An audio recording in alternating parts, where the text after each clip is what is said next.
one. So as the slide says, as you all know, this is being recorded and it's being streamed. So if you unmute and or turn on your camera, that might be recorded as well, just FYI. And that is the feedback from the stream. Cool. Thank you everyone for joining. Very happy to have you all here to what I hope will be a fabulous meetup.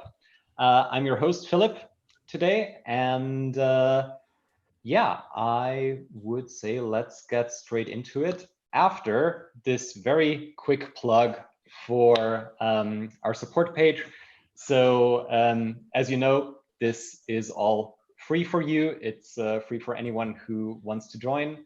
Yet things like Zoom have certain license costs. So if you want to help us out a little bit with bearing those costs, then this link or this URL will take you to our Patreon page, where you can decide to either give a one-time contribution or an ongoing contribution, and you can choose yourself how much and what type you see as the most fitting. All right, so before we get to our two phenomenal speakers today, let's get to know each other a tiny little bit. And I would like to do this through a little activity. And for that, let me actually change my screen share here.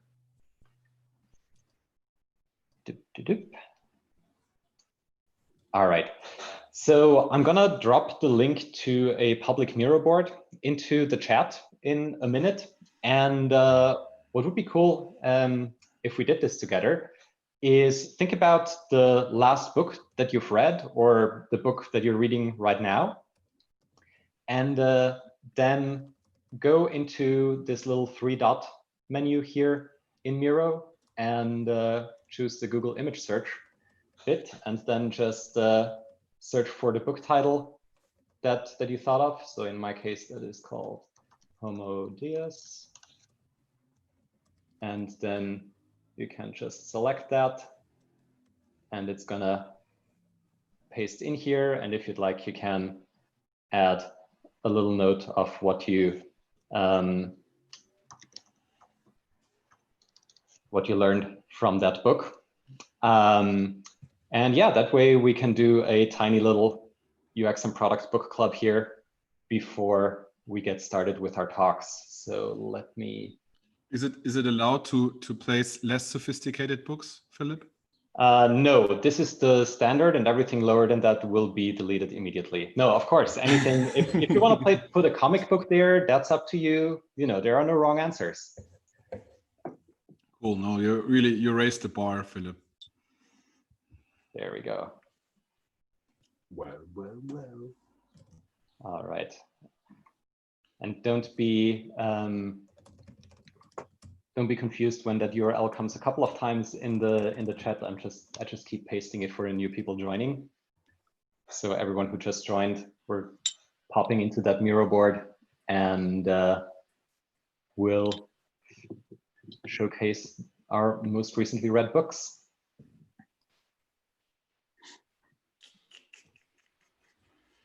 And if that for some reason doesn't work, then someone please tell me.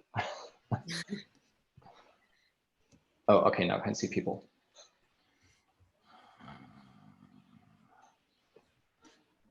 Stupid question. Books we have done reading or we are about to read? I would say something, well, actually either works. Okay. Sorry, Philip, where did you pass the link? Yeah. In the chat in Zoom.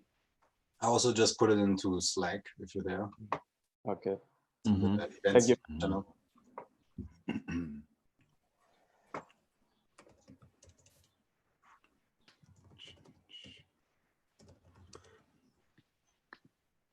Can't see the link. Oh, because I'm posting it to everyone in the waiting room. That's why. Haha. Apologies. Everyone in meeting. There we go. There it is. Oh, Zoom.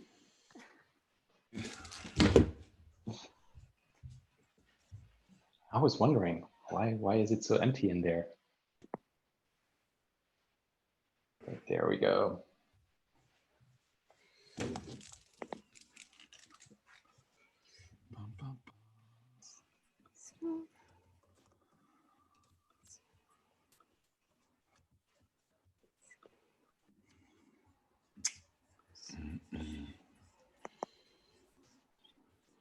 Oopsie daisy. There we go. I really would like to know about pedagogy of the oppressed, what that's about.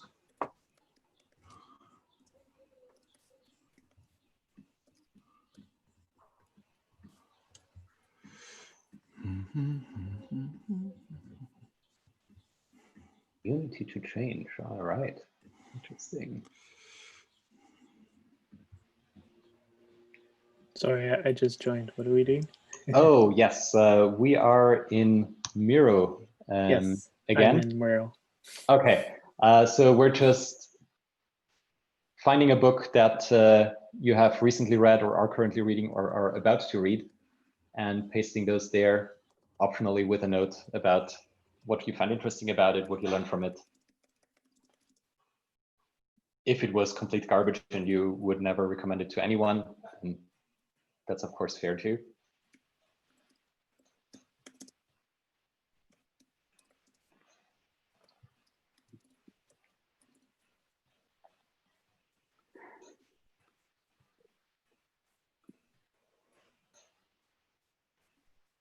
What did I search on a book cover?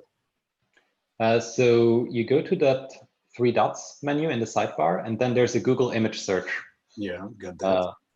thing. And then I just say select, or do I have to drag it in? Then you tap it and say select.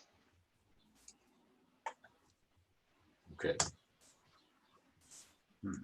Maybe I got something which is copyright protected. Huh. I'm not sure. You can also take a screenshot and drag that in. Yeah. Okay, I think I know, because I'm kind of script blocking everything in my browser. Hey, Lori, is something in particular not working, or I see you asking in the chat. Yeah, it's asking me to sign up and I'm just lost. Oh, it should be public, and there's a lot of guests in here, so that is surprising. Yeah, anyone with the link can add it. Huh. Again. I believe you have to create a Miro account in order to join, as far as I know. Okay. But you don't have to have a paid account also or whatsoever. Huh. I thought you could just, like anyone with a browser. Okay, let me check.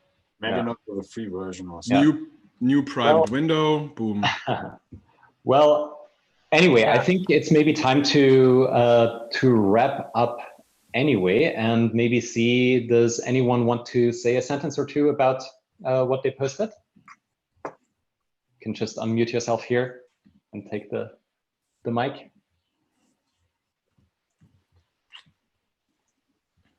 Open mic book club. Love it. Everyone's still busy pushing book covers But around. I have a request. I really would like to know about pedagogy of the oppressed. Who posted that? And a little kind of expose about the contents would be nice.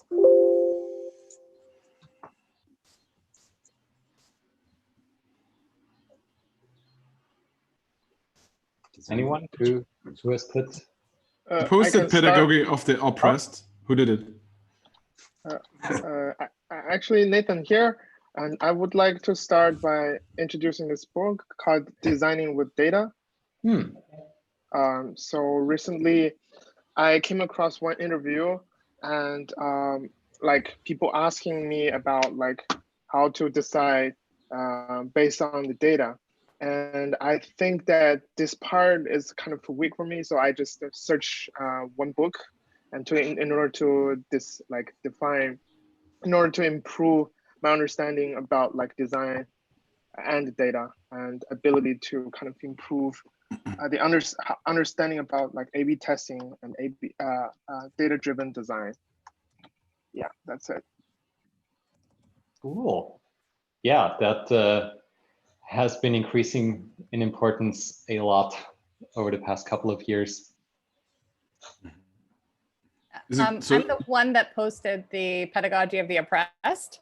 It is a very theoretical book. It's really hard to just summarize in one thing, but essentially it talks about a banking style of education and how education kind of oppresses individuals in the dehumanization process. And so when I'm thinking about designing, particularly like UX for learning, this book has been very influential in kind of getting my mind wrapped around different ways of thinking. Wow, are you working in the education space at all, or is this more of an interest? Yeah, I'm a PhD researcher, so I'm moving into UX design of education, and particularly like redesigning and rethinking what learning looks like online. Awesome, cool. Thank you for sharing. Yeah. All right, we maybe have time for one more. Anyone want to share a particularly interesting book? Oh man, so many options. The smallest cover. The smallest cover, okay.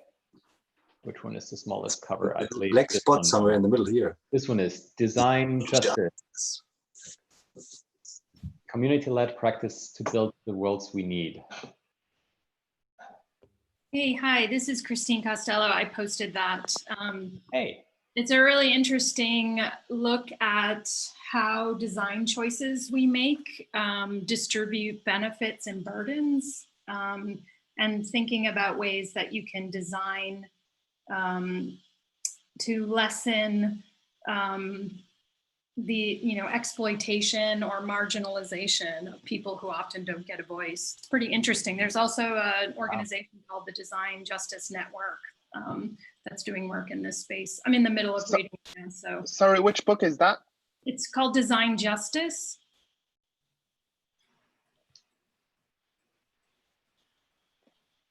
Yeah, it's the smallest one. Yes.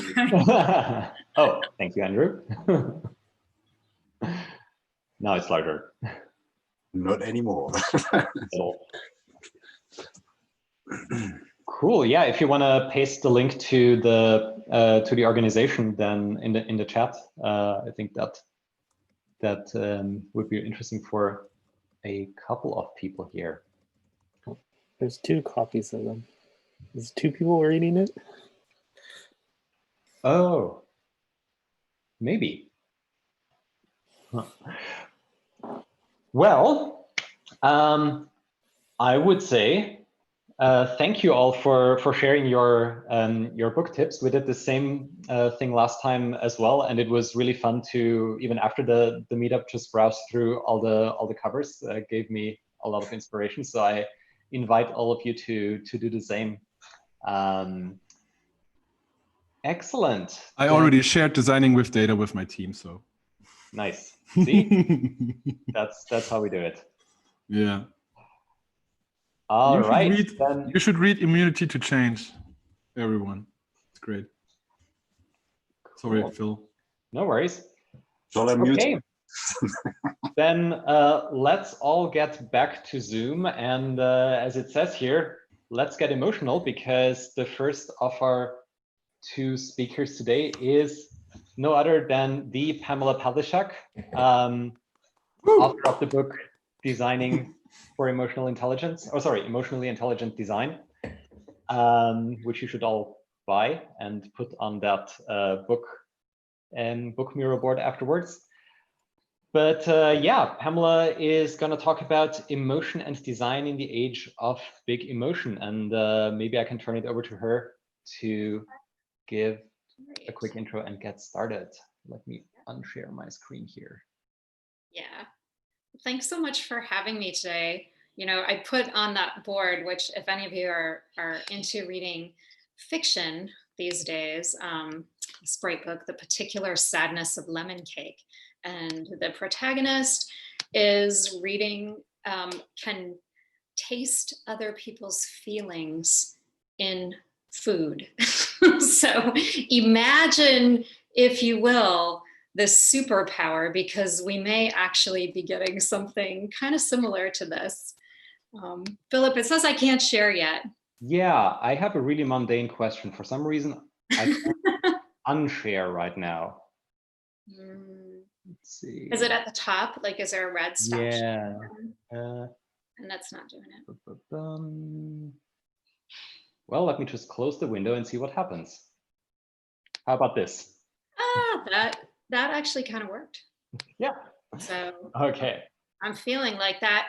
And I mean, just to be completely upfront with all this, I did change my topic a little bit because I've been thinking about how technology mediates our relationships.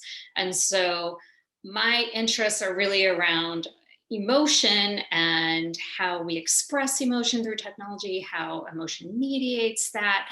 And that's such a huge part of relationships. So we're going to talk about technology and the art of human connection. And I thought I would start with right now, the state of our relationships. And I think it's kind of a truism that we have, that technology connects us. We have all said that a million times. We have heard that. We think immediately of social media, how we're all connected on technology. And it does, but it does it in the sense of collapsing distance. And it does it kind of imperfectly. So I've been thinking more and more about this idea of how we've substituted technical or technological connection for actual connection. And what does that mean? And what are the differences between those two concepts?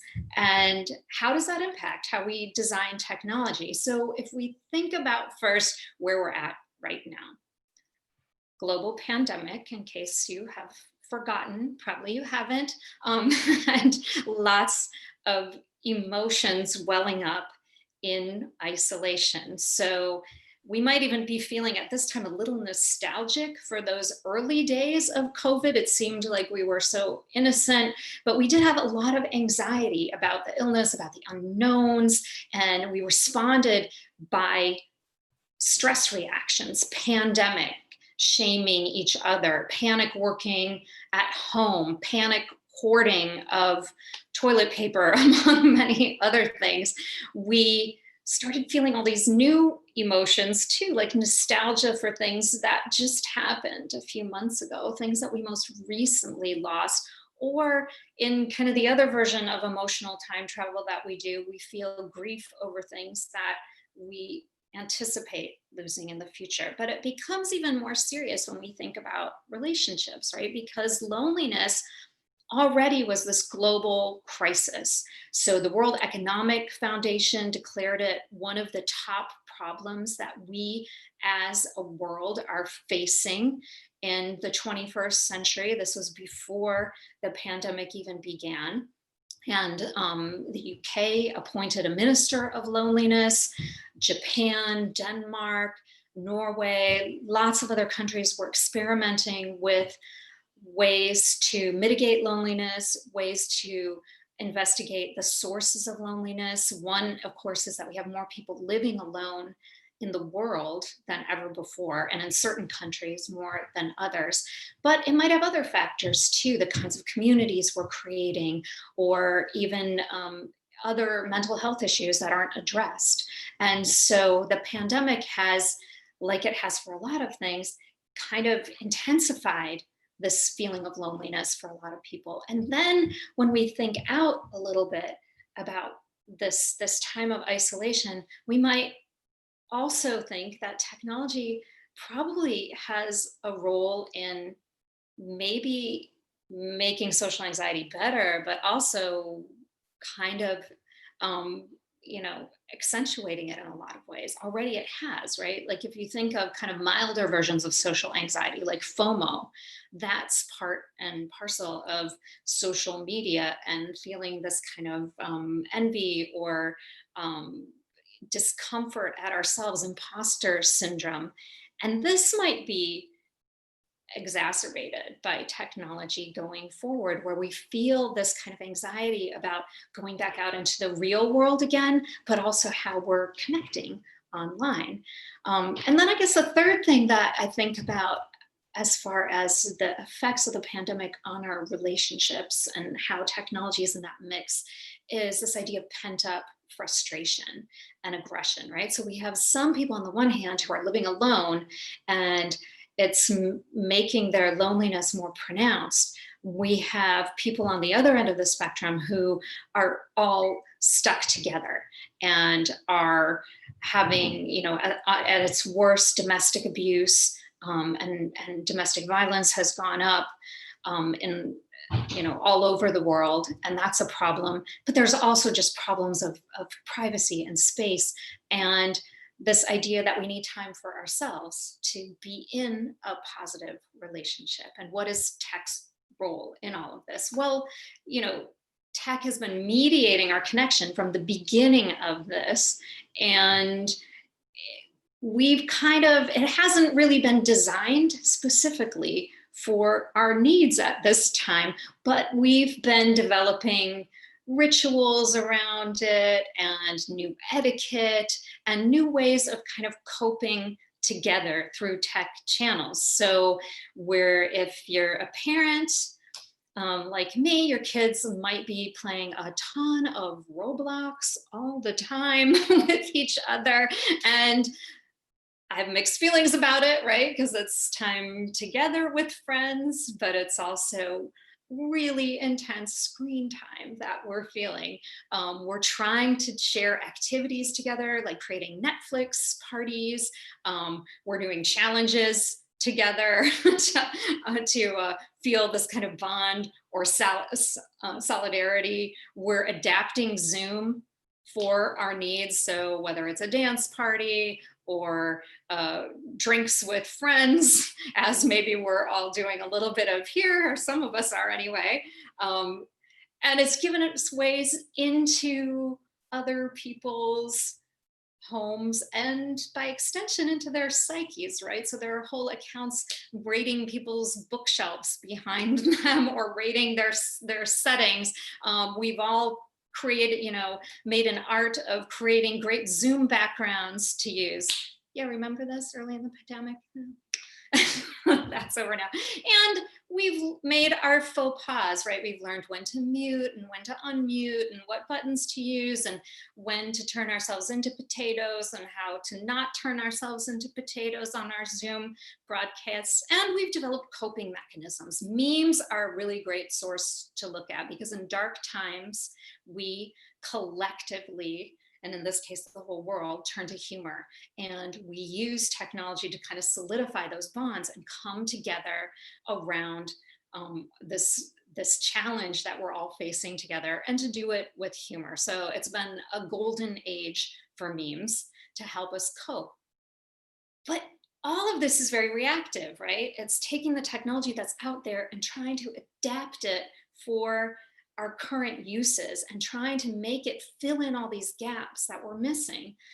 And so what I want to think about next with you all is how might we design technology to really strengthen and support relationships in a way that maybe we haven't thought about or haven't had to in the past. So I'm going to talk about three things. The first I'm going to talk about is kind of one of my favorite topics because it has to do with technology that detects emotion partially, but teaching the machines nonverbal communication. This is a huge gap that we have, right? Machines don't understand our subtle cues and signals from us. They're not reading those messages like our facial expressions or a tone of voice or our gestures.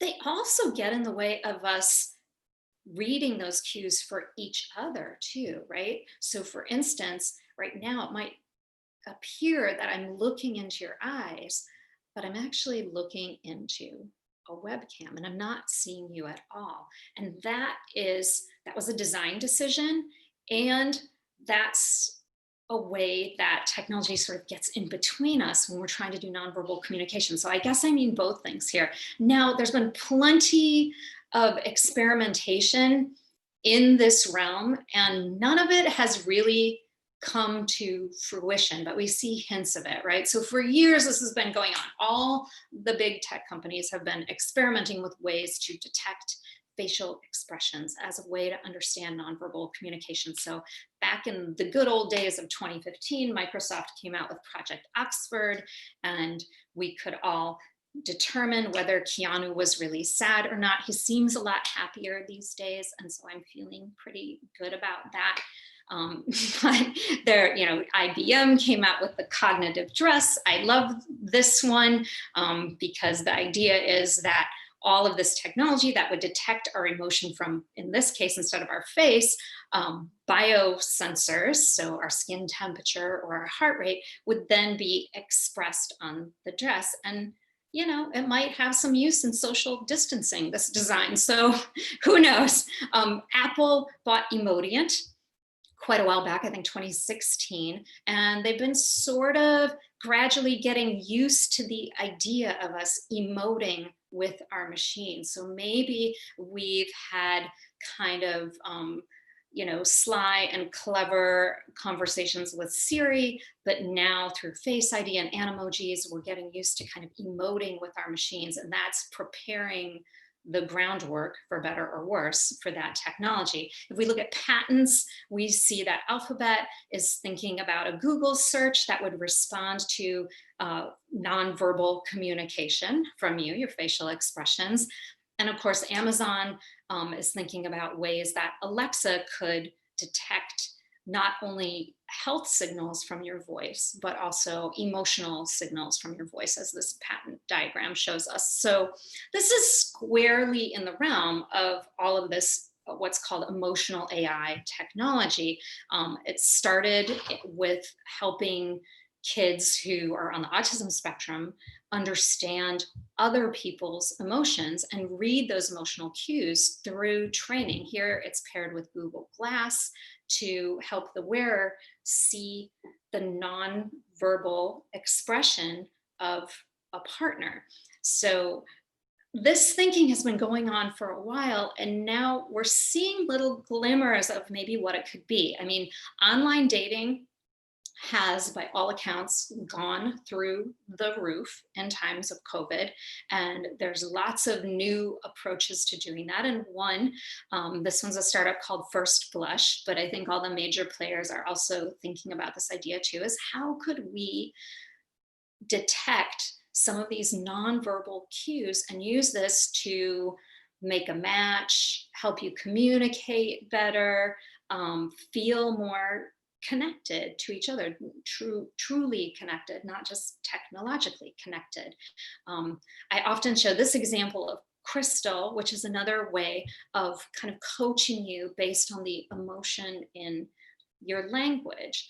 And perhaps, you know, with many of our conversations on Slack or over text and not on video, this is a way that could help us develop these and embed these nonverbal cues.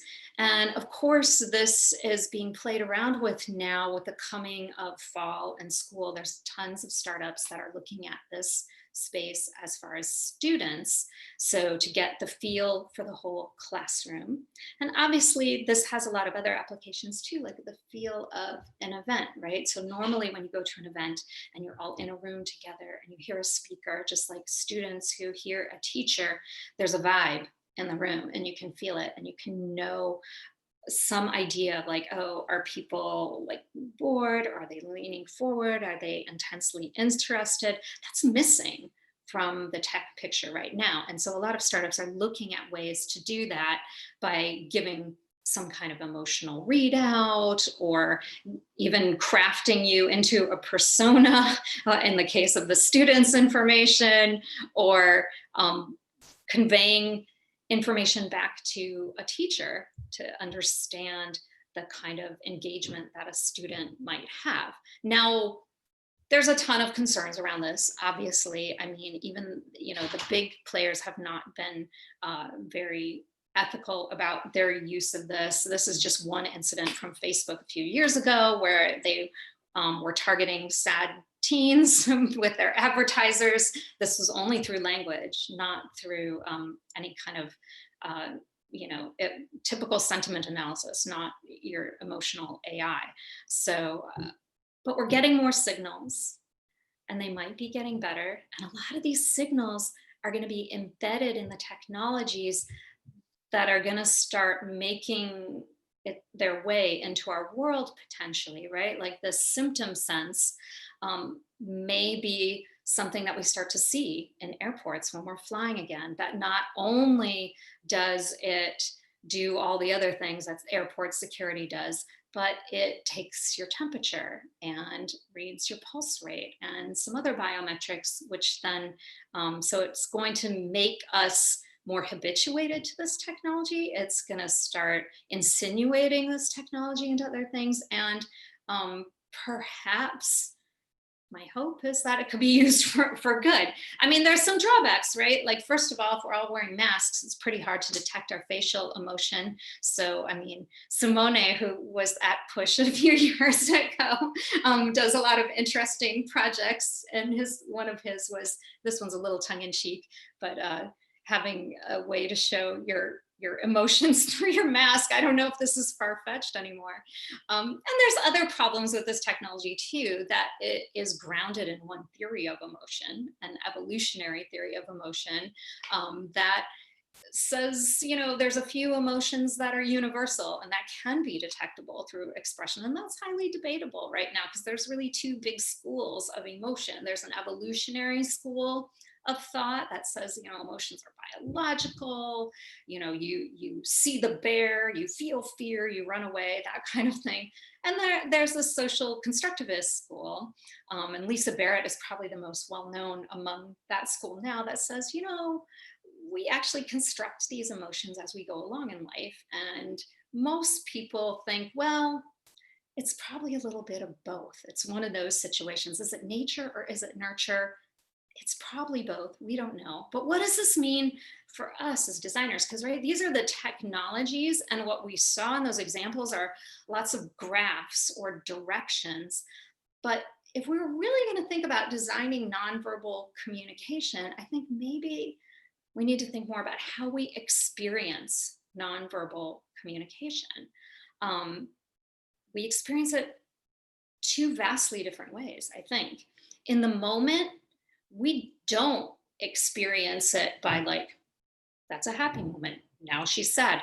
Now she's bored. Now she's yawning. Now she's doing, we don't label it like that. We don't detect it moment by moment. We might have a very strong reaction to something we see and no reaction to something else. We miss a lot. It's very impressionistic.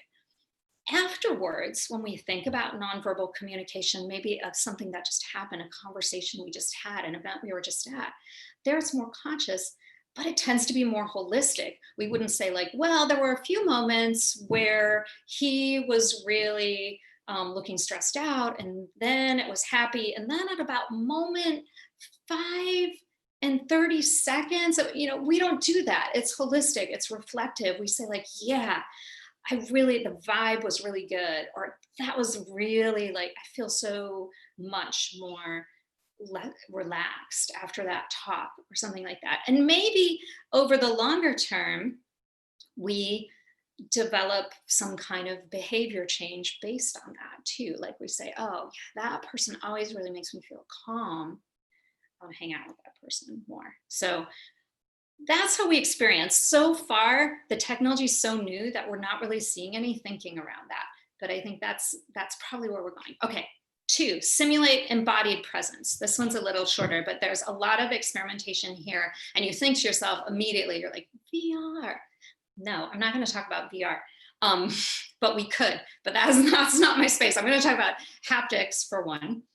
And there's lots of technologies that are helping people develop mindfulness themselves, but are also being adapted to develop a physical presence with somebody else. So this is Hapbeat, and it's initially designed for kind of mindfulness, but it's also designed for you to train yourself in your emotions and has implications for relationships.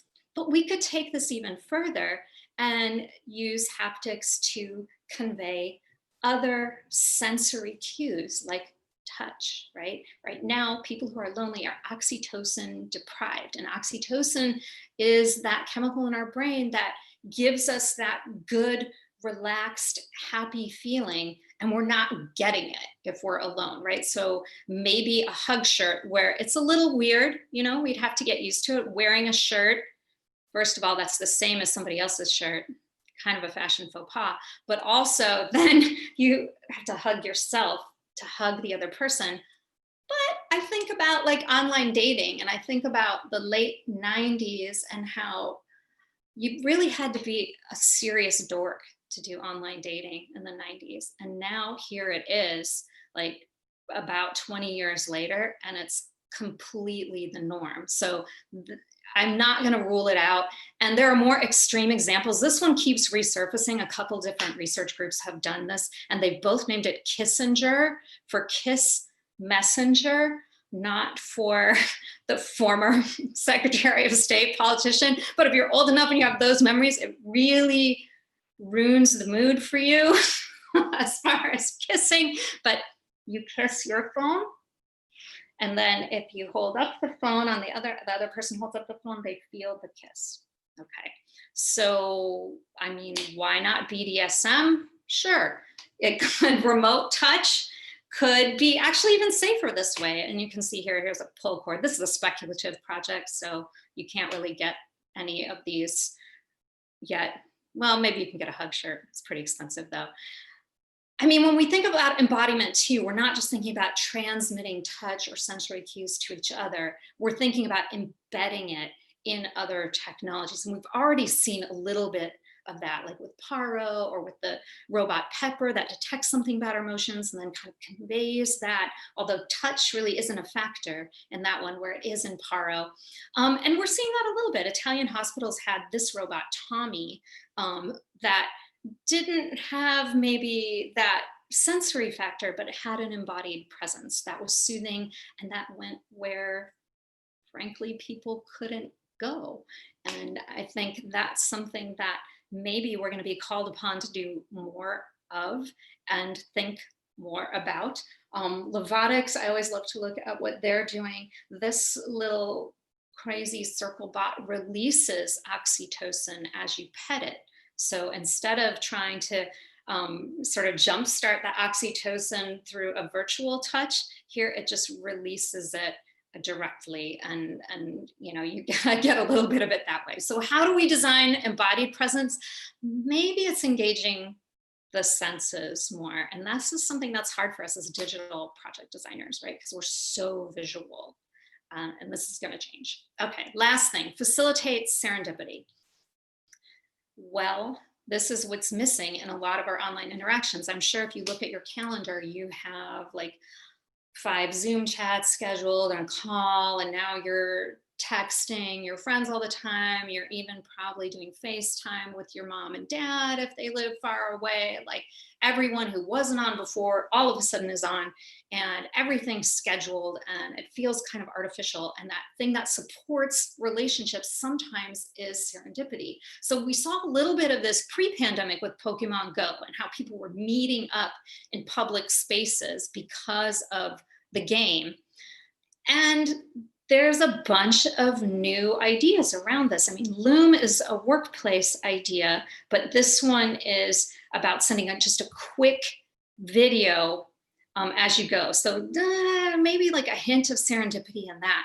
But then if we look at some of the new social apps that are out there, not only are the circles smaller, for instance, but they're designed more for serendipitous counters or encounters by chance, where you can put together a room on the fly, or you can join and leave rooms just like you would in a conference where you overheard somebody in the hallway saying something interesting and you kind of sidle up and like try to get in the conversation. High fidelity is another one where if you're in a public place, and it doesn't even have to be as crowded as this because you probably won't find that right now, you can actually hear other people's words and conversations. It picks up a little bit of the audio as you go along. I know, kind of creepy. And then it's made its way to dating too. So this is a blurred video dating app. So you've got 3 minutes, you've got 3 people, and the woman controls the level of the blur. And there you've got your element of serendipity involved. Well, so, okay, how do we design serendipity? Not by accident, ironically. And maybe it's by not thinking so much about chance, but thinking instead about intimacy. And what do we do to develop intimacy when tech is kind of in the middle of it? Well, there's a lot of reading that you can do on how we develop intimacy and what that means. But these are some of the key things. Like, you need that emotional safety so you can be vulnerable, so you can take chances, but still feel like it's going to be okay and you won't be shamed or ridiculed or cast out, right? And that's a huge issue right now in, on our social media platforms, but just in general. And it's a huge issue everywhere, just to be honest. I mean, it's really hard to feel that kind of safety with other people. You have to share some intention and maybe even activity or action. So I think that's really important.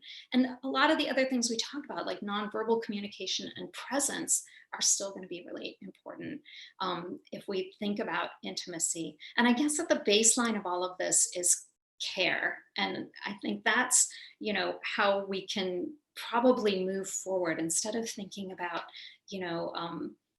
I don't know, an ethics around autonomy or around transparency or these abstract concepts. Think about the ethical use of this technology and an ethical approach to designing relationships as one of mutual care. So I'm going to end it there because we're going to pick up a little of this topic in our activity, but I think we have time for some Q&A maybe, and I saw some stuff on chat. Yes, we do. Thank you so much, Pamela. Share here. Okay, did I stop it? Yes, you did. Good. Okay, cool. Cool. Thank you so much, Pamela. Especially that last part I found super fascinating. We actually have one question from a little earlier from Amelia, and she's asking, when is technology appropriate for expressing emotion, and what choice do humans have in its expression? Wow, that's a huge question. So, and I think we're going to have to experiment a lot with that, because I think there's a lot of danger with technology that detects human emotion and tries to understand it and express that emotion itself. And there's differences between that, right? There's a difference between, say, a bot trying to imitate emotion and a bot that detects our emotion and adapts its own behavior and then responds with emotion. Those are different situations. And you can not even have a bot involved, and you could have like emotion being detected and the product just adapts, like say a car takes over when you're feeling angry and it's like, yeah, you're too angry to drive, I'm taking over now, right? So there's a lot of layers to that. But I think the danger with emotion tech is like, if it works too well, and especially when it comes to relationships, you can have uneven power dynamics. You can have kind of a flattening of human emotion where it's just degraded to these basic categories that the technology detects. And it can also lead to like, abuse of persuasive power and manipulation too. So there's a lot of, beyond bigger general AI ethical issues of surveillance and whatnot. But I think it's coming anyway. So we have to, and we're sort of that, we're that glue between we're between the technology and people, and we have a lot of agency to affect that and to affect that change. And so I think, it's important for us to be in that kind of positive role. Yeah, on what you said last, I think Darren's comment just now in the chat is very topical. It seems like advertisers will take full advantage of this technology pretty much immediately. Oh, Oh yeah, I mean, well, there's a long history of like branding and marketing and emotion, and there's tons of literature on that, and they love this technology, you know, and because it helps them test their ads and gauge the emotional impact. But you know, there's a point where it veers toward manipulation. I guess I'm less worried about advertising manipulating me than say like this kind of technology embedded in stuff where you can't tell it's there or can't tell it's trying to manipulate you. You know, like we already have such a problem with fake news. Now add like an emotional depth to it. Right. And I mean, it already has that too. Like, let's be honest, you know, what is engaging is emotional. That's a fact. And it's really strong, intense emotions too. And that's why we sometimes feel terrible after we're online for a while, right? Because, and we're doing this, not we maybe individually, personally, but as a group, as designers, we're designing things so people can feel really outraged or really intensely joyous or really intensely sad. And that's an artificial state for us to live in, because we don't need to be feeling emotions intensely all the time and be like hyper aware of them all the time. So that's, you know, it's already problematic. Yeah, maybe a quick follow-up on, you know, feeling emotions intensely. I guess what you said this somewhere in the middle of your presentation, that machines that sense emotion tend to sense them kind of moment by moment, whereas we as humans, of course, perceive things, at least in retrospect, very, very differently. Thinking of things like the peak end rule there in terms of perception. Do you think that machines either making us more aware of our moment-to-moment emotions or reacting to them more will, in the long run, maybe shift our biases into a certain direction? Oh yeah, I mean, it's probably going to change our, I mean, already we see like our emotions have changed, what emotions are important to us, how we express them, how we value them. Maybe not these, if you even believe that there are core few evolutionary emotions, which I think most people do, it's still, there's a whole field called the history of emotion, and it changes over time, and technology has such a strong impact and always has on how we see different emotions. Like for instance, I don't know, in the 19th century, people could die of homesickness, right? Nowadays, like that's not even a thing, you know? And we would be like, what, die of homesickness? Like, come on. Or loneliness being, and you know, something that the World Economic Foundation says is so serious. Back in, say, early 20th century, that wasn't something that was really seen as an issue at all, you know? So not only does the values on emotion change, but how we experience them and how we express them. So I think there's a need for a great deal of care in how we design this. So if we're going to design something that shows people emotion, and that's the value proposition I'm very skeptical of with a lot of these startups, is like, yeah, we're going to make you more aware of your emotions. And like, well, but how? And do I need to be? And do I want to? And how much do I get to edit that, right? Because like sometimes your reaction in the moment is not something you take away. Sometimes you grow and learn, right? And you'll have a knee-jerk reaction. You're like, no, that's not me. That's not who I want to be. And I think the value proposition of a lot of startups in the space is like, well, this will teach you those things by showing you it. But I'm not so sure that that's really the case. And I think there might be a better path to design that is more how we experience it already, that's more maybe impressionistic and more holistic and gives us more of a say in the nuance and dimensionality of it. Okay. Yeah, we actually have a few more questions, but I think only time for maybe one more. And I'm just going to pick the one that's going to lead us into the next activity here. And that is, can you tell us some practical tips on how to design for emotion? Well, that's actually a huge topic. And I think that one thing that I try to do is separate out, do I want to evoke an emotion? Like delight, right? That's something we're familiar with. We want to evoke delight. Or do I want to understand an emotion? Do I want people to process an emotion or cope with it?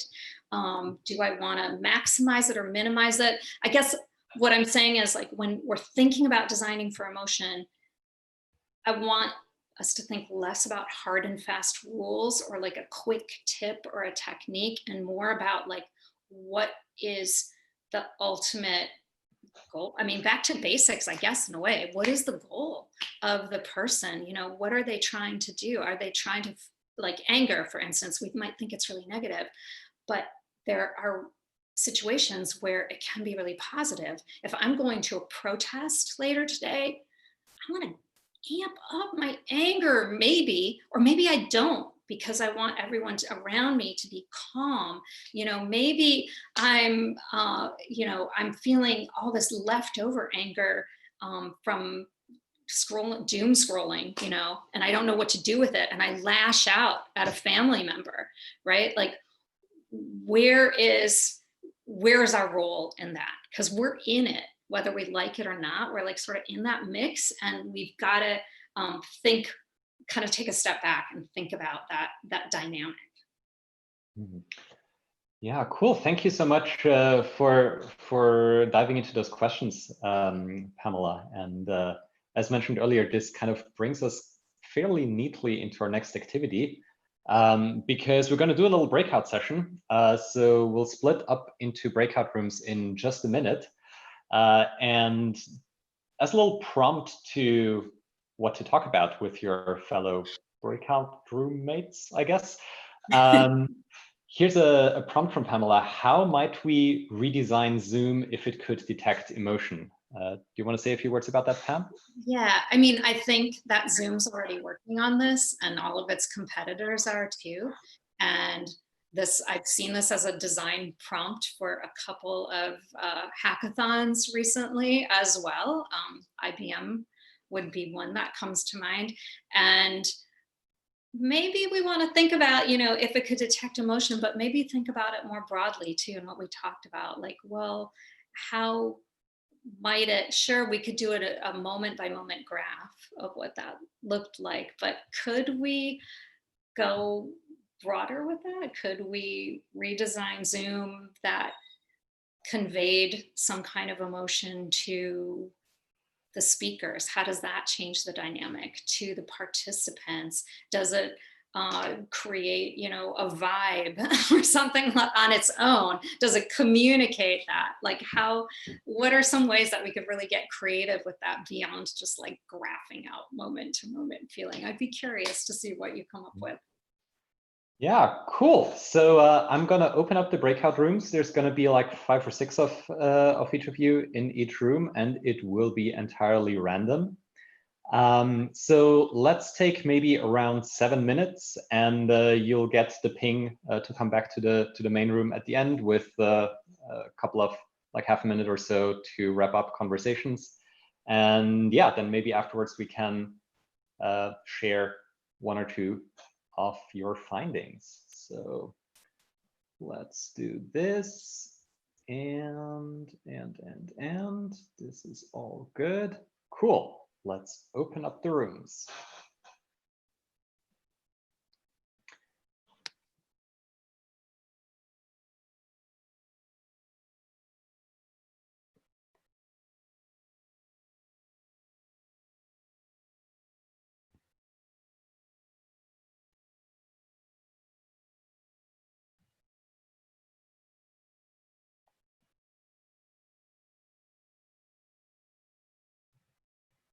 All right, still a few people who will need to accept their invite to the breakout rooms. If you still see me, then you're not in the breakout room yet.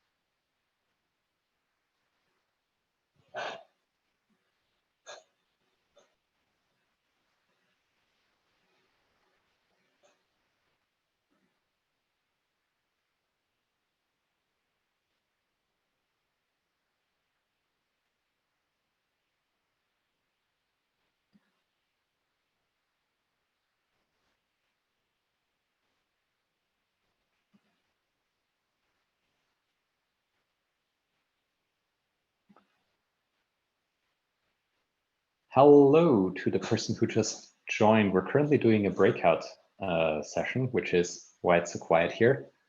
Let me see if I can add you to one of those rooms, but I think that's not possible in retrospect. So you might just have to stick it out here for 5 more minutes here until everyone's back.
Hello, people coming back.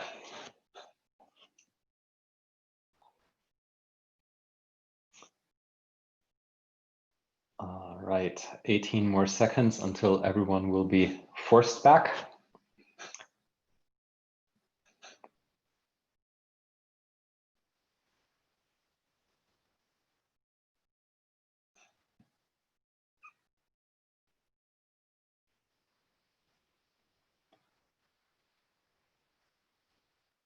All right. And the room here is filling up again. Welcome back, everyone. So maybe I should say my closing sentence from our breakout session again. It's like, Zoom, please get your shit together and make a proper chat. yes, emotional or not, make a proper chat. Yeah, I mean, emotions is not necessarily about video. You can also convey some emotions on by text or at least emojis and so on. But the whole chat experience in parallel, when someone is speaking and you're listening to someone, and then the group is kind of like chatting about what they see, it's just like, I don't know, I hate it. It feels like chat tools from early 2000 or something like that. Yeah, does anyone want to share what they came past in their conversations? That was way too short. Sorry? That was way too short. Oh, so you didn't solve all the problems of Zoom in 7 minutes? That's surprising. Hope wants to say something. Say something, yeah. Unmute yourself. Yeah, one of the things that our group talked about was being able to disable the ability, because I mean, you really have to think of your users ultimately. I mean, yeah, like some programs like TikTok, they'll detect your emotion to give you like stupid cartoon eyes, and that might be fun, but do you really want that in a business meeting? So, I mean, being able to detect emotion might be good if you're using a thing that I've come across called FaceRig, where you can use an avatar instead of your face. I get that. But at the same time, what use is it? And how could that be used? And will our ethics laws keep up with that? Probably not. But yeah, I mean, I think we came up with something that we were talking about laughter and being in an event and like not being able to hear people laugh, and like stand-up comics trying to do that. And we're like, well, sending an emoji is really very intentional, right? Like when you're watching comedy, it's like you just laugh. You don't think about like, okay, I'm going to laugh now. How will I laugh? Will it be ha ha or hee hee? What? No, or you know, and sending an emoji is kind of like that. So like, what could it be that would be, you know, more intentional? We didn't really come up with anything. We're thinking of applause meter or whatever. And I've seen lots of hacks on Zoom, like people going like this to applaud, you know, or things like that. So we definitely can adapt our behavior to the technology. But we didn't come up with like great ideas for how the technology could adapt to us, because I don't think it can detect laughter very well right now. And it feels weird to laugh in a room by yourself, even if you're virtually with other people. We have this in some of our all hands meetings at my current company, where when a new joiner is presented, then everyone turns off their microphones and claps, which is of course a big hack and sounds terrible, but it's kind of the closest thing we get right now. Yeah, anyone else? I think we'll have time maybe for one more share out. Hi, this is Christine. We talked, I was paired up with Nathan, and one of the things we talked about is how simplistic things are. You know, it's either an angry face or a happy face, or, you know, there's these, so what if you could just have this incredibly rich list of words or something that would give people a lot more access to emotional granularity, or even the ability to kind of write their own. And you could do things like combine that with, you know, maybe I'm in a experience a particularly positive emotion, and it could turn into some sort of beautiful image or animation. So some way to kind of give back more richness to what people are feeling, instead of dumbing it down into, you know, just emojis. Love right. that. Yeah. That would be super cool. I thought there were some projects years ago when all of the emotion sensing was in its infancy, where people would do generative art projects based on emotional parameters, which was of course always within a certain box of what that algorithm could do. But yeah, there would be so much more possible these days. Give it All 10 right. Oh, sorry. Give it 10 more years, then you will have some business outcome of that. Yeah. Cool. Well, then let's maybe adopt the hack that I just mentioned and give a big applause to Pamela. Thank you so much for sharing. And thank you everyone for coming up with cool ideas for a more emotive Zoom. All right, with that, let's move on to our second and no less fantastic speaker today, Lauren Isaacson, joining us from Vancouver. Also one of the many people who spoke at Push Conference last year. So it's a bit of a reunion here today. And yeah, Lauren is a researcher, a research consultant, has worked with many of the biggest brands in North America and the world. And she will enlighten us about research in the age of COVID-19 that we all unfortunately have to live through right now. So let me stop my share here because I found out how to do that now.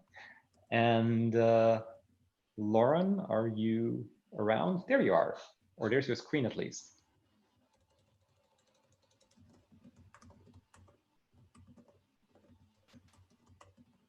So if you're talking. There we go. There we go. Okay. All right, so let's think. I know that COVID is everywhere, and that was kind of like the impetus for this was that a lot of people were just like, oh my God, how am I going to do research if I can't see people in person? And so I think we can go beyond that. What I'm about to talk about are things that are going to free us. They are going to make it so that we can get our insights no matter where we are. We can be on vacation. We can be in the middle of nowhere. We can be doing remote work in some magical place like Hawaii or whatever. And we can be like this guy and doing it from the middle of nowhere from the back of our camper van. So this is about tools that are going to set you free. These are not just tools that are going to help you now, but hopefully they'll help you in the future. And let's see. Why isn't, there we go. Okay, so this sucks. So I don't know about you, but for me, it felt like things went from fine to not fine really fast. And a lot like Pamela, I was also now I look back at my behavior in the first 3 months of the year and I was like, oh my God, I was so naive. But still, I mean, even though we've been at this for, it feels like forever, we're still trying to figure it out. We're still trying to adjust. And so I've been doing research from home since 2016. And so I have some tips to share. And what I'm sharing here today is to share technology options that I happen to know about and how you can get great insights without risking in-person interaction. So technology options, they are tools, and there are lots of tools out there. If you think about it, like your research technology options is in a toolbox. You have the top tray of your toolbox that has the tools that you use all the time. It has a hammer, and there's the hammer that you hammer your screwdrivers. You are going to use that constantly. And then there are the tools you use rarely, but they are awesome when you need them specifically. And that's like your socket wrenches and your Allen wrenches. And you're going to be going over both kinds of tools, the ones you're going to be using all the time and the ones that are going to be great when you just need them in particular instances. Now, I'm also not here to recommend specific products. I'm not here to endorse any one product. And I'm just here to raise awareness of options. So please don't ask me for recommendations. I can send you to directories and things like that, but I don't want to risk making a vendor mad because I chose a competitor vendor rather than their product. So, it's just very neutral here. So when you are thinking about tools, it is really easy to get excited about a new tool that you want to use, but just try not to get ahead of yourself. So there's a process here. First thing you want to do is understand what your research objectives are, what tool is going to facilitate your research objectives. Then know what kind of people will be participating and what they will be most amenable to. So remember, not everybody understands technology in the same way. So do they need something like really sophisticated? Will they be able to do something really sophisticated, or will they can only do something really simple? And then what kind of, and then also think about how the fact that the internet is not evenly distributed. So some people have really high bandwidth and some people have very minimal bandwidth and can only operate off their cell phone. So think about that as well when you're choosing your tool. And then also, what kind of deliverables do you want to have at the end for the sake of the analysis and for delivering to the client or your end user? And then within that, you should also be thinking about privacy compliance. So we only want to collect the data that we absolutely need for the sake of the research, and so that we're not in violation of any kind of privacy laws. So how can we find a tool that's going to work for all of those things and still give us what we need to deliver, that's going to really help people engage in the research and make it useful? Okay, now that you've figured all that out, then you can choose your tool. So think about platforms. What kind of platform do we want to use? So I do a lot of subcontracting, and most of the agencies I work with, they just use meeting software, which totally does the job, but it lacks a lot of the helpful features you find in purpose-built research software, which can really increase the engagement of both the participants and the stakeholders that you are trying to communicate with. So, and they also can streamline your research process. So purpose-built research software can also offer a lot of privacy features that meeting software will not. And then when you're selecting tool providers, you should also be considering whether or not they offer only subscription-based pricing, so where you have to commit year over year and it automatically renews, or project-based pricing. So as a freelancer, I always go for project-based pricing. I do not commit to a subscription. But if I were client side, I would be looking at a subscription, because that would probably save me a lot more money than if I were doing it like on a case-by-case basis, because there's going to be a lot of those cases. So in-depth interviews. This is my hammer. I use this all of the time. Now, is pro research software necessary? Not really. Meeting software is totally going to do the job. But if I can get pro research software, I have a place to program my guide, hide and manage observers, so that the participant, they only see me, and I can tell them, okay, there's going to be some people observing. You're not going to see or hear from them. It's just, as far as you're concerned, it's just you and I talking, but they may like text me some questions and stuff. So, and then it also facilitates showing research stimuli and screen sharing, and then you can also maintain your legal privacy compliance within that. Then there's usability testing software. So when I was working client side for a while last year, we went from running tests on meeting software, and we switched over to using dedicated usability testing software, and it was a game changer. So it totally streamlined the process. We were able to automatically do recruiting with a screener. That worked really well. If somebody canceled or didn't show, it would automatically schedule someone else for us, which is such, gives you lots of peace of mind. It saved us time and money, because we didn't have to pay a human recruiter to do everything for us. And so we were able to save some money that way. It also gave us the ability to run unmoderated tests on smaller interaction designs, which then I could hand over to designers to run themselves, and they were able to get a sense of like how to ask good research questions. It also allowed the ability to hide and manage the observers, like I said before. The ability to just like have it be believably just one-on-one interaction is really, really helpful. It really helps you build that rapport, and it makes it less awkward, because the participants looking there going, who the hell are all these people? Another thing it also can do is that it can obscure the testing URL when we're testing prototypes. So, so in meeting software, what I have to do, and I'm sure a lot of you have to do as well, is you have to send like the prototype link through the chat, they click on it, and then they are in the prototype and they can use it. But with the usability testing software, it kind of like gives them a fake browser with no URL window. And so you send it to them to the place automatically, and then they can use it from there. I like that because if I just send it to him in the chat, that means that I have just lost control of that URL.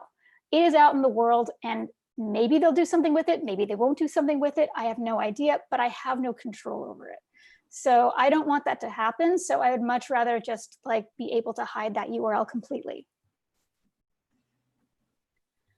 Okay, then there are video focus groups. So this is kind of like an Allen wrench. You're not going to use it that often. If you're in market research, you'll probably use it a lot. But in UX research, I find that there's very rarely ever a need to do a focus group.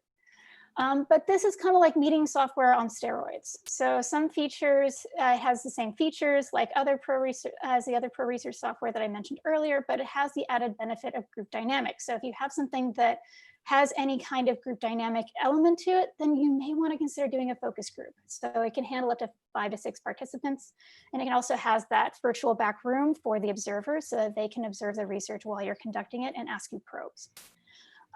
You can do a lot of the same markup activities that you would do in whiteboard software, but instead of asking people to go to a different software, which some people may be able to do more than others, you can do it all within the same research environment and record everything within that research environment. Can you do this in meeting software? Sure, but you lose a lot of security and observer management benefits that I mentioned earlier. So I'm sure a lot of you have to deal with requests for faster turnaround on research projects. It's something that when I was client side, I got asked a lot. And while IDIs are primary research vehicles, they take a long time. And you have options if it needs to be faster, but you don't necessarily need depth. So text focus groups can accommodate up to 8 participants, last up to 90 minutes. And Pro software allows you to program the guide into the software, and then also manage your observers. And then you can also tag the responses in real time to help with the analysis. And also another added benefit, because it's all in text, you don't have to worry about transcription. It is already transcribed. Then there are online asynchronous focus groups. These things are beasts. Every time I get a demo on some kind of new, on a research software platform like this, there's always some kind of new feature that they've built in to really kind of like expand what you can do within one of these. And you can get really creative with all the features and how you want to get the, insights that you need.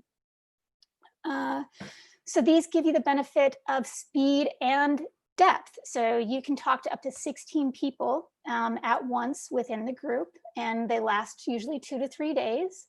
And you can handle it in lots of different ways. So, but you can do more than 16. So for your sanity, you probably only want to do up to 16. If you want to do more than that, you probably want, for the sake of group dynamics, you want to isolate each group to 16. You can break them out individually. So at the same time, you have one group of 16, another group of 16, another group of 16. And you probably want to get someone to help you co-moderate and manage all those groups at once, because it can get kind of overwhelming. So like I said, they usually last up to 2 to 3 days, but they can last as long as a year for longitudinal studies, or months, weeks, days, whatever you want. There's a lot of flexibility here. So if you're doing a standard one and you're doing it over the 2 to 3 days, what you're doing is you're asking participants to dedicate about 30 minutes a day at their convenience. So this is much easier for people who have very busy schedules, like doctors, lawyers, designers, people who don't have the time to, say, walk away from their office or their desk or their home for an hour and spend time with you. But here you can just say, hey, listen, I just want you to spend 30 minutes today answering some questions. That's all. And they can do it on their lunch break. They can do 15 minutes here, 15 minutes there, in between meetings. They can do it on their desktop. They can do it on their laptop. They can do it on their phone. They have lots of options of how they participate. Then they're also primarily text-based, but they can also handle video questions and answers. And they also have whiteboard capabilities. Now, how you make these group dynamics happen, there's some options within them. So you can hide them completely so that there's no social interaction and the participants only see the questions and the answers that they want to give. You can also do it fully social, where you see everything all the time, where you come in and you're going to answer a question, you see what everybody else has answered ahead of time. You don't necessarily have to do that. What you can do is, which I prefer to do, is make all the answers hidden until the participant answers the question. And then they can see what everybody else answered as well. And then they can comment on other people's answers. And you can also incentivize, so be strategic about your incentives. If you want some social dynamic and you want to encourage people to socialize within these groups and comment on each other's answers, what you can do is you can incentivize that. You can say, if you comment on so many other answers on any given day, I'll give you an extra $25 in your incentive. You can also completely anonymize the participants so they don't have to use their real name if they don't want to, or you can anonymize, you can just make it standard where everybody has like an anonymized avatar and they get a random name. You can also have the benefit of analyzing in real time so you can see how the trends are happening as you go.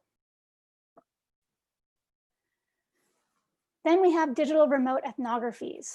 These are also known as diary study applications. They're a lot like asynchronous focus groups. They're also known as bulletin board focus groups, but without the interaction components.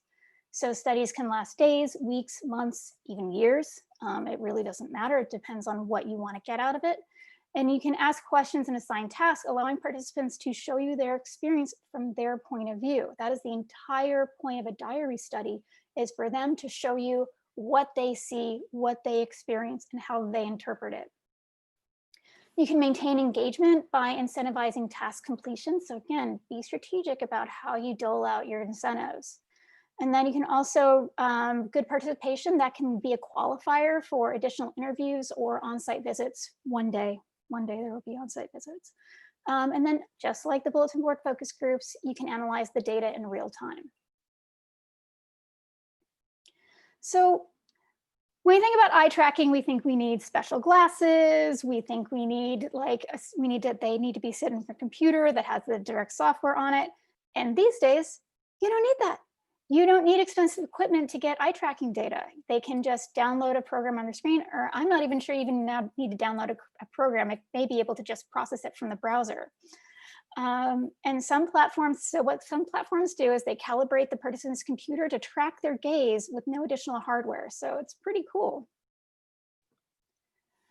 So when it comes to emotional reaction, there's facial coding. So again, no special equipment required. It does it correctly from the camera. It processes it on the back end, and it codes people's face, and it's able to tell emotion from that. Now, it's not perfect. I mean, we're still dealing with AI. It doesn't always understand everything completely, but it's really great for testing videos. So you can show people a video and it can show their expression during the video of, whether or not that made them happy, whether or not that made them confused, or they're trying to understand what's going on. And again, no additional hardware. And this can also augment in-depth interviews. So you can show people a video, you can have it track like how the person's reacted during the video, and then you can go back and go over it and talk to the person afterwards and go, so at like minute 53, here was minute 53, you had this really concerned expression, you seem to have a really strong reaction to it, I'm wondering if you can tell me more about that. And so they can get feedback on where they had heightened emotions during the video. Then there's dial testing. So this is commonly used for testing TV shows, movies, and commercials. And it's basically good for gauging surface likes and dislikes. So what people do is during a video, they'll turn a dial or do a slider and tell you how they're feeling, whether or not they're feeling good or bad. And that's how they kind of gauge whether or not, it's usually just likes or dislikes during a video. It's very simplistic. It's not very complex, but it gives you an idea of how people are reacting, just very surface level. And so I've been fielding a lot of questions of usually it's around, I have a physical product, how on earth do I test it during COVID-19? And it's ooh, good question. You can send people a care package, you can with the product and Clorox wipes, and so they can feel safe opening it and handling it. But you can also do augmented and virtual reality. So there are services out there that will create kind of a virtual model of your product and even a virtual room and reality for your product. And so people can like do augmented reality, and they'll send your participants like everything they need to participate, the app they need to have in order to make it work. They'll send them a Google Cardboard so that they can put their phone in there and they can do virtual reality at home. And then they can sit there and they can go, oh, so this product, that's how it look on my desk. And oh, I guess that's the size it would be. So kind of like that would fit pretty easily in my hand. I'm not sure about that color though. And I think it would work this way. So they can actually get a sense of what this thing would look, feel without actually like handling it, using it, but it's the next best thing. And it can also be really a real benefit because you can get a feel for how people are reacting to the product without having to build the product before you build the product.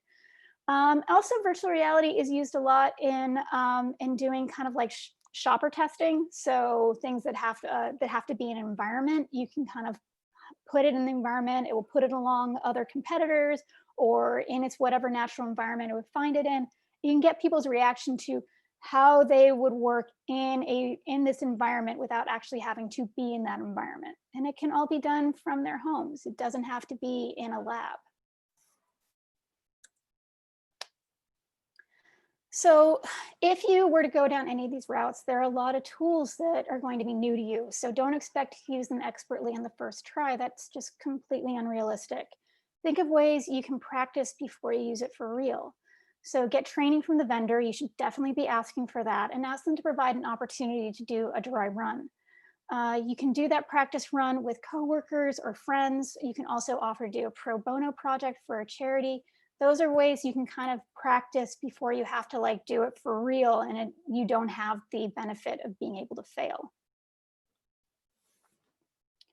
I highly recommend back channels. So I mentioned having observers being able to ask me probes. I find that to be a very important part of the process.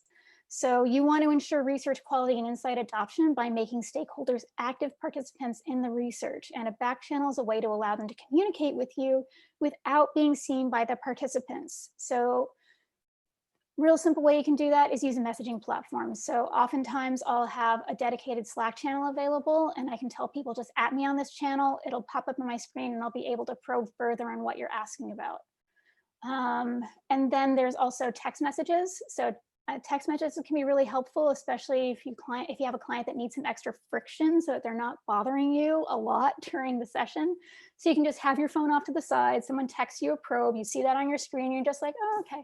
So let me ask you about this. You mentioned this earlier. I'm kind of wondering if you can go deeper on that.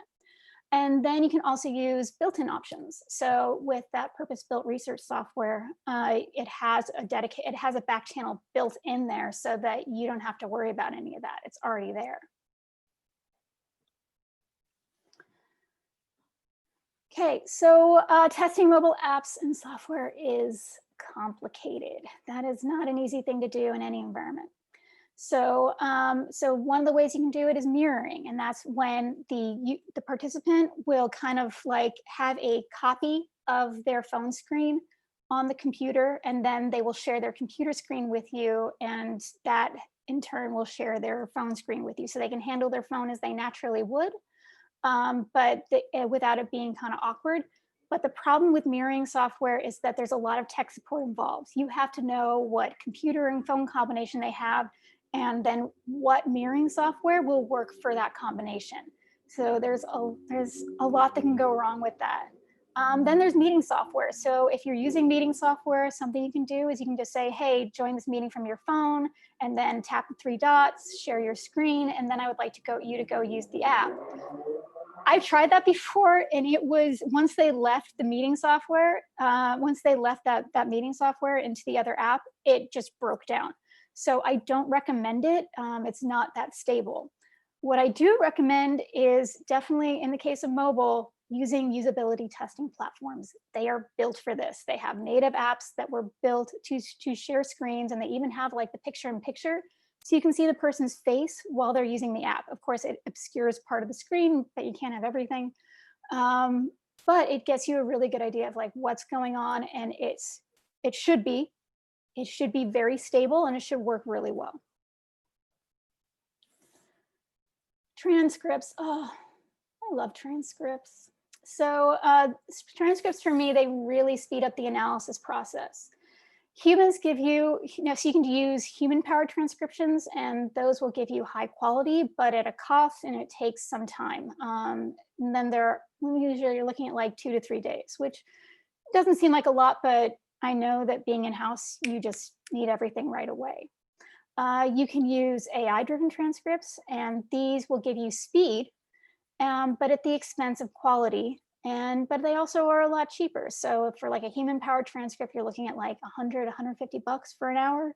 And then with AI, it's like $5 per transcript for the same amount to transcribe the same amount of time. But you have to go through it. It won't be 100% accurate. And especially if you're dealing with non-native accents, that can really make the AI not do so well.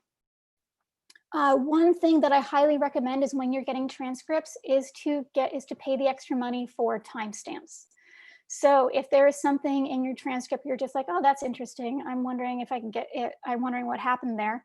You know exactly what time that was said in the video, and then you can go to the video, replay it, and just go, oh, okay, that's what happened. Or you can like clip it and import it into a sizzle reel if you want, to kind of like give your clients a sense of like, here are the highlights from the research.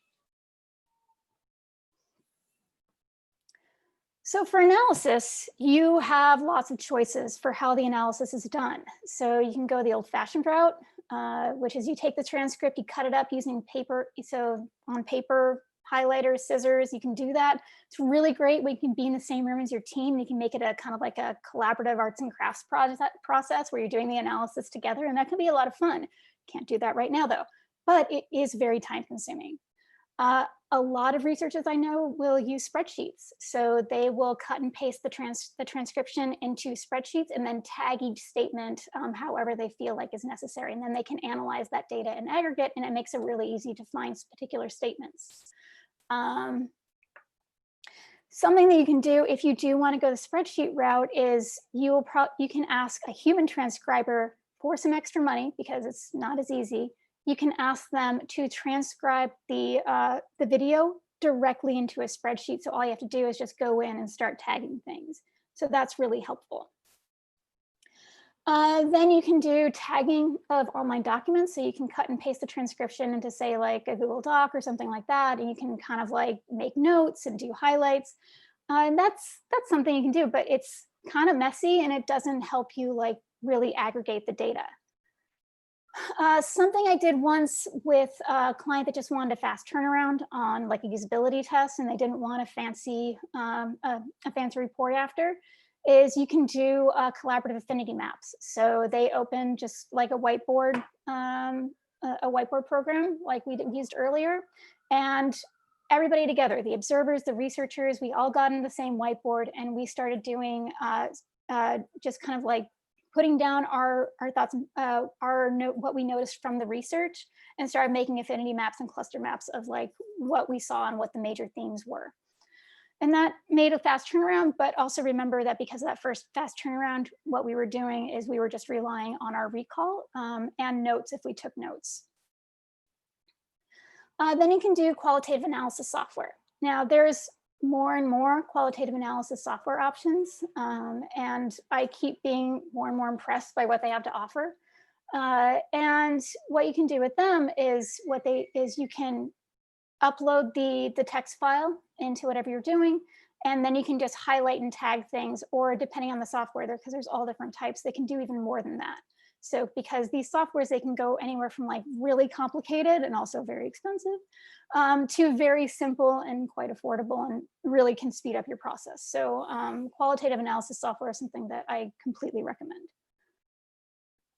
So I hope after this you have a feeling that this is achievable. You know, you got this. But remember, this is a learning process. Doing things remotely is different from doing it in person. There's lots of things you have to become more attuned to that you wouldn't have to worry about when you're doing it in person. So, but what I'd like to encourage you to do is to try, learn, adjust, and repeat. So thank you. And I hope you got something out of that. Awesome. Thank you so much for that, Lauren. Yeah, let's give Lauren a Nice applause, even if We it's need, just we need an applause tool here in Zoom. I press a button, it's like, woo, everyone's cheering. It's often so quiet. It's often so quiet. Yeah. All right. Well, why don't we make it a little less quiet and take a few questions. And actually, I think the first one, which was also the first one that was on the chat from Hope, is one that we're all curious about. You mentioned a directory of tools that would be very nice to look over. So if that directory has a URL, if you don't mind. So there's one that is, it's called greenbook.org. And that has a directory of not only tools, but also services dedicated to research. So it is just like a big, huge research directory. It's primarily for market research, but there is absolutely no reason why UX researchers can't use that as well. So like you're in Munich, you need to do research in South America, so you need a South American recruiter. That's a really great place to find a South American recruiter. But also any kind of tools you can do as well. There's also, I gotta see if I can find it and then I'll paste the link. The research ops community, they have an Airtable of all kinds of tools that they know of. So I'm gonna paste that into the chat. Boop. There you go. All right. That thing is also quite handy, but it's also good. You know, a lot of these, they do demos all the time. Always ask for a demo. Those sales reps, they love doing demos. Oh, cannot get enough of them. So if there's something that you're really curious about, get a demo. And then just start collecting URLs of things. So I have like my bookmarking, if my bookmark system ever failed, I would die. Because I've been collecting so many bookmarks of things I might need in the future that it's ridiculous. So that's something that I highly recommend you do, is just start kind of building a library of things, just like, oh, that's pretty cool. I think I might want to use that in the future. Attend webinars and any kind of demos that people are doing. Greenbook.org, Quarks is another one where they organize, and NewMR. Those are all three things that a lot of times service providers, tool providers, they will do kind of like they'll have some kind of like research that they want to share, like how people are changing during COVID or something like that, but it's really to demo their software. So that's a good way to do that as well. You learn like two things at once. Nice, awesome. Thank you for sharing those resources. One part of your presentation that got a lot of discussion was the part about obviously, emotion tracking in research. And Darren is asking, how can you filter the signal from the noise when it comes to emotion tracking in research? Well, you can do it in aggregate. So you can do like a lot of people and do emotion tracking that way. But I think it probably works better as, say, and kind of like doing a follow-up in-depth interview. So showing them, getting their reactions, and then doing that. Or you can do both, where you can have it in aggregate and you kind of like get aggregate data of how people are reacting. And that's how a lot of commercials are kind of like saved from like burning down the building or whatever. So it's like someone has a really bad commercial and no one knows, and like the creative director is just like, it's going to be awesome, trust me. And then they put it in front of people and they do the motion tracking, just like, people hated it. You can kind of like you can do like the aggregate of like everybody hates it, but then you can also like take some people out of there and say, hey, you know, at this part we were seeing a lot of real strong emotional reaction. We're wondering like what happened there. And then you can ask them to kind of like further elaborate of like what was going on, because maybe like the fact that they were disgusted, maybe the fact that it made them angry was actually the response you wanted from it. So so you never know. So having that balancing it, the aggregate with the in-depth discussion, can be really helpful. Yeah, sorry for my lagging reaction here. I'm just trying to keep up with the questions as they're pouring in. One part that got mentioned a lot as well is accessibility testing. And Andrew just mentioned how how do you do remote accessibility testing? That's a big challenge.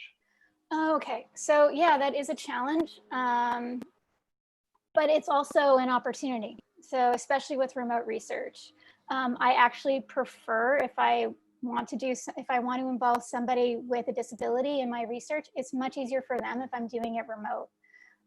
There are some things that, and there are some things that won't work as well, but it is an opportunity for people that suffer from chronic fatigue or any kind of inability or any kind of like restriction on their mobility. It's much easier for them to do it from their home computers. People who suffer from anxiety, anything like that, it's much easier. It's much easier for them to join you and give you feedback from their homes than they would coming into an office dealing with you. And if they're doing it from their homes, they're using the systems that they are familiar with, and that can also be extremely helpful and also very enlightening, because you see what they're doing from their perspective rather than bringing into kind of an artificial lab. So I think of this as less of kind of like, oh my God, I'm not sure how to do this, and more as this is a great opportunity. This is like a great time. Oh, you froze for a second here, but I think we just didn't get the last word after great. Okay. It's just a great time to do more accessibility testing because you can access people from their homes a lot easier. That is absolutely true. Yeah, and maybe finally here, Lucas is asking, with your perspective limited to the frame you have, do you know about any software that facilitates semiotic research in UX? Semiotics is so broad. I don't know about, I think that's definitely the role of the research. I find semiotics fascinating, by the way. But I don't think there is a tool that facilitates semiotics as far as I know. Maybe somebody's working on it, I don't know, but semiotics is so complicated because it is very rooted in culture. And so I was actually I did a multi-week seminar series with someone who's an expert in semiotics on like how to interpret semiotics and how to read semiotics. And she was and like her final session, she was talking about the cultural differences in semiotics. So I really think semiotics is more about the research interpretation and what you're bringing to it rather than the tool. I'm not sure there is a tool out there that can bring an automated semiotic analysis aspect to anything yet. All right, cool. Let's maybe as a final prompt, anyone want to just briefly unmute and ask a question in person or leave a comment before we start wrapping things up?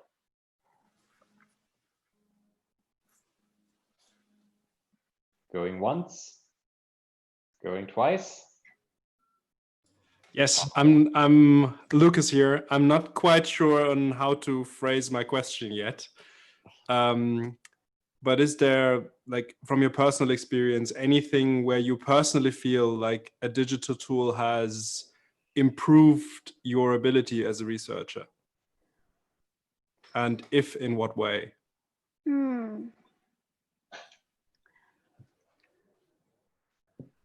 I would say probably the thing that it has made the most difference is just, the internet is that it's made it more affordable and more efficient.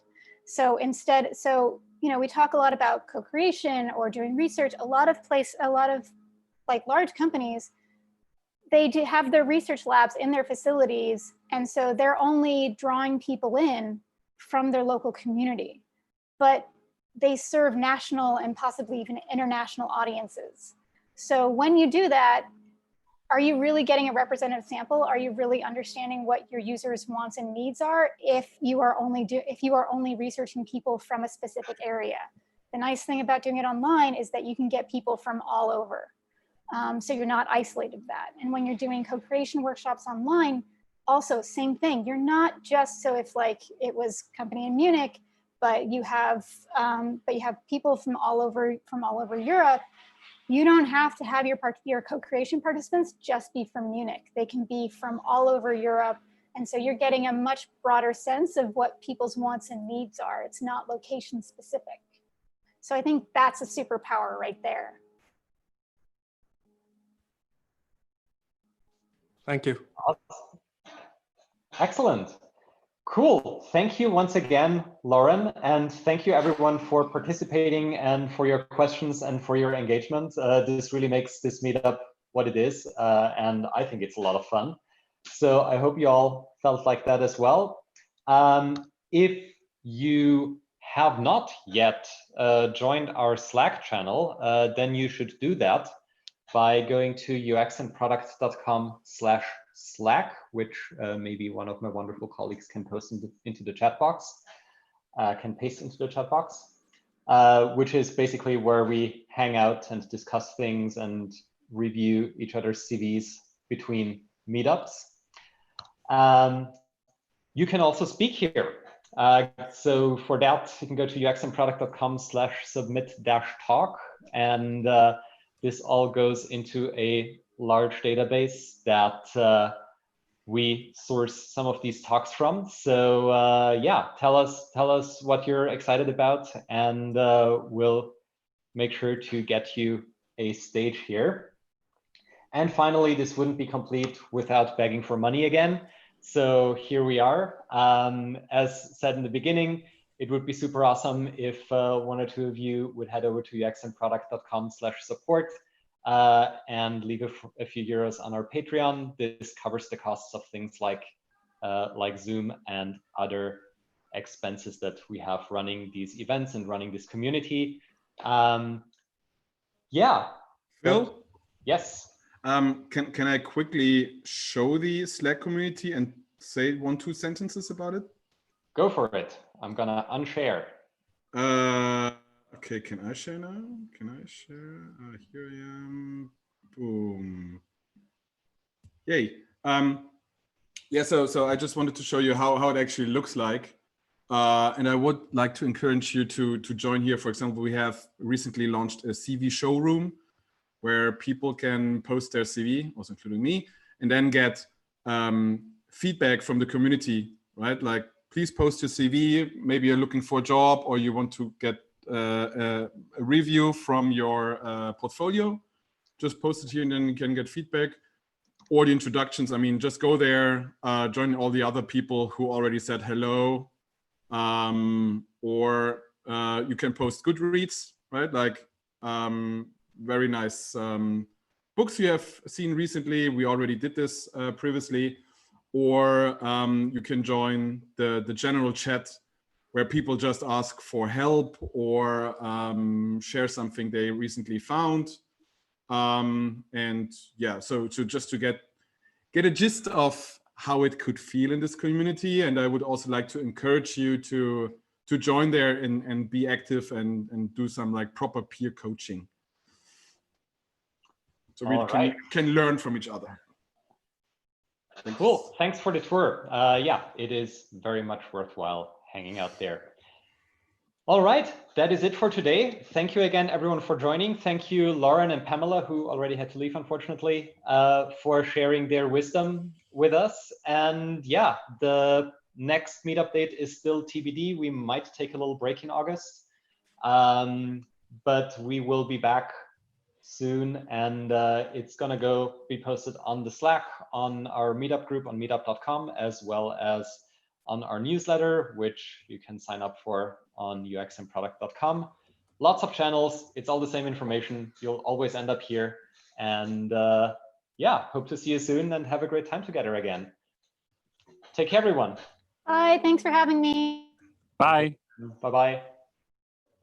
Hi. Thanks for hosting this. Bye. Thank you. Bye. Thanks for dropping in. Bye, guys. Have a nice evening. It was fantastic today. Yeah. Thank you, Santiago. I appreciate it. Yeah. It's always nice to see familiar faces. Good to hear that. Yeah. Bye. Enjoy the beer. Bye. Bye. Thank you. Yeah, Bye, folks.